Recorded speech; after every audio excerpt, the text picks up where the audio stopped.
बालेन सहरमा छौँ हामी आज आन्दोलनमा यता बालेनको सहर फुलहरू छलल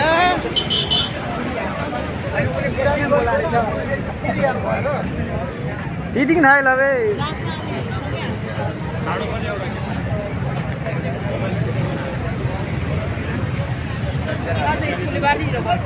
हेलो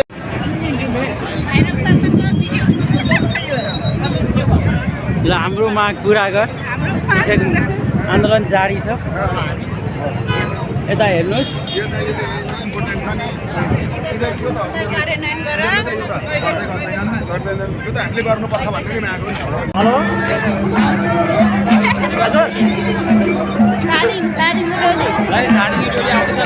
हेलो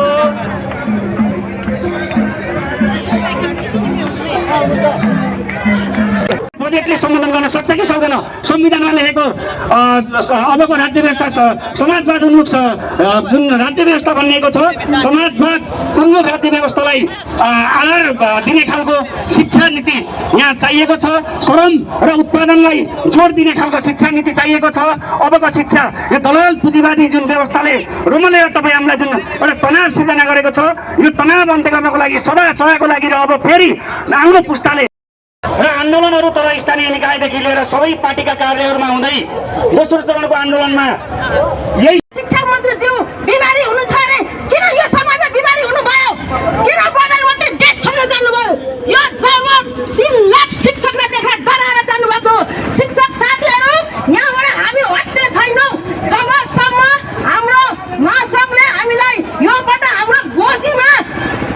हामीलाई ऐन ल्याएर पठाउनुहुन्छ तबसम्म मात्रै हामी यो सडकबाट हट्ने छौँ व्यवस्थापनको बाटो र अर्को अत्यन्त सिरियस गर्नुपर्ने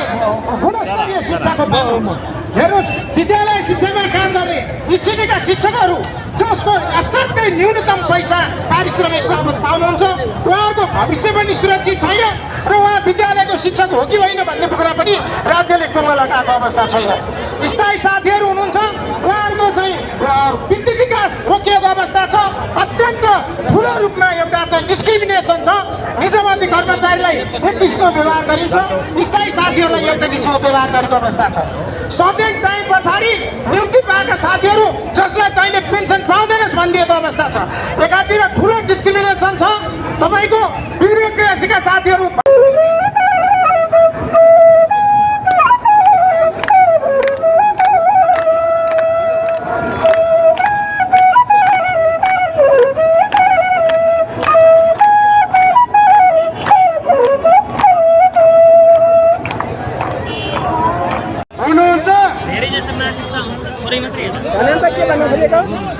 त्यसपछि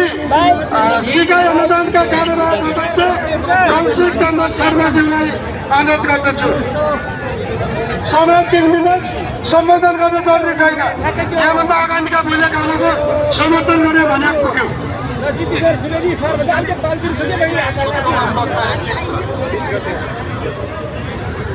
धन्यवाद महासचिवज्यू शिक्षक महासंघका अध्यक्षज्यू आन्दोलन परिचालन समितिका अध्यक्षज्यू तथा यस महासंघमा आबद्ध घटक तथा सम्बद्ध संस्थाका अध्यक्ष महासचिवज्यूहरू तथा मेरो अगाडि मार्चमा उभिनुभएका तमाम 2 लाख शिक्षकज्यूहरू सुरक्षाकर्मी मित्रहरू तथा पत्रकार बन्धुहरू सम्पूर्ण साथीहरूमा हार्दिक अभिवादन टक्राउन चाहन्छु आजको यो आन्दोलनको नारा म चेन्ज गर्न चाहन्छु आन्दोलनको नारा दिएको थियो जितिन्छ कि बितिन्छ होइन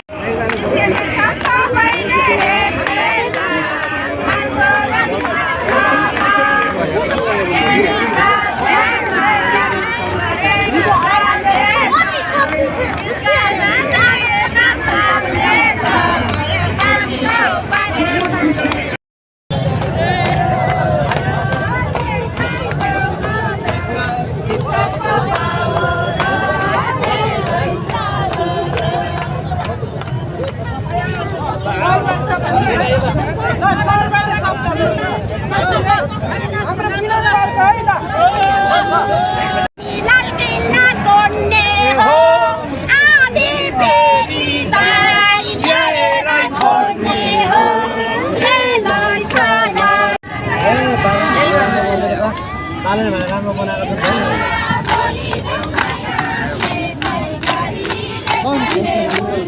हजुर 28 सालको शिक्षा नीति भयो साह्रै बुढो 28 सालको शिक्षा नीति भयो साह्रै बुढो कैयौँ सरकार आए यहाँ कसले बुझ्यो कुरो कैयौँ सरकार आए यहाँ कसले कुरा बुझ्यो सरकारले